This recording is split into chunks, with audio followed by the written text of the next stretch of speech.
Jakarta. Nah, salah satunya Bapak itu nah di Bunga dan ada Pak dari Perintah. Silakan.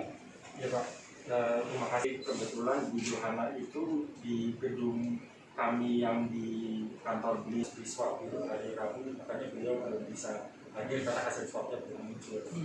Jadi izin kami berdua Pak yang mewakili. Di saat ini kami sedang berusaha untuk mulai beroperasi kembali Pak. Jadi sebelumnya sempat operasi terakhir kapan? Satu terakhir bulan April Pak. Saatnya untuk lebih memenuhi semua perizinan.